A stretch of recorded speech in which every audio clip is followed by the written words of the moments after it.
Did you know that in the 90s simulation games very often had some educational background to it? It was the time where kids were slowly getting access to the parents' computers or maybe had their own, and obviously they shouldn't be playing violent shooters like Quake and Unreal Tournament. Yeah. Anyway, one of these games I still have in my mind is Simpark, a game by the creators of The Sims, SimCity and many other games from the studio Maxis, sadly later acquired by Electronic Arts and integrated into their company. So let's turn back time and dive into Simpark to create our very own park with wonderful plants and animals.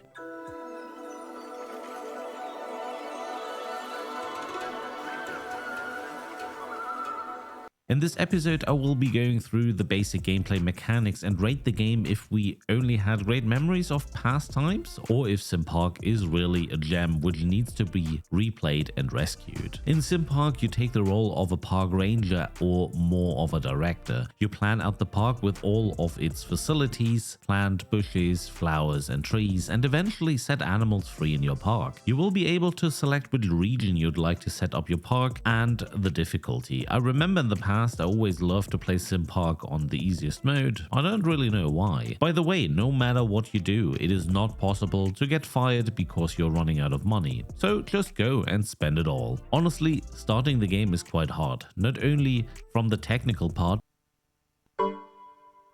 the game requires some specific system settings such as 256 colors, but you are being presented with an empty map and it is totally up to you what to do with it. And I mean, some people might get lost with this type of gameplay. Balance is an important aspect of Simpark. You can't just go around and plant everything at will. Some might not grow or live on in your park due to the climate, and indeed you will need to figure out a balance between prey and predators. Other than games like Planet Zoo, everything will be running around wildly. You have humans running around dumping their trash. You have wolves and bisons running around the hot dog booth. But building a park is not the only goal of the game. Simpark offers you educational side games like determining the right species by asking you several questions. You can also listen to what a specific animal sounds like and has a minigame called Name That Song. By the way, the minigame Name That Song is multiplayer capable, though you and your partner will need to play from the same PC, so basically just hot seat gameplay. Every now and then your advisor and mentor will turn up at the edge of the screen.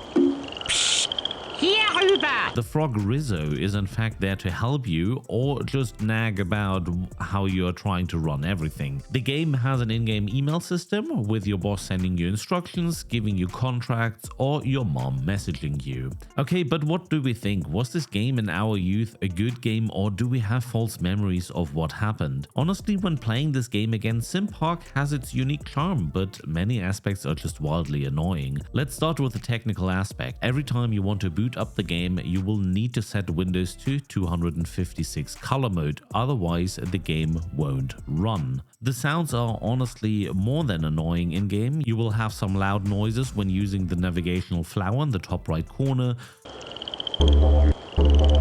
Some weird loud sounds when something went wrong, and the constant combination of all animal sounds at the same time. What I like though is how the plants just spread across the park. That makes it look more natural at some point. Also funny are catastrophes you can trigger, like an alien invasion, trash, kudzu or fire.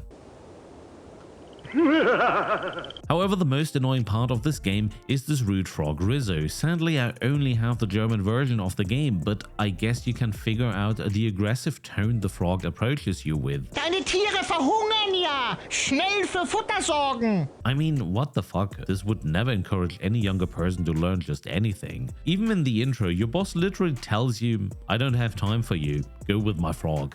I mean, wow.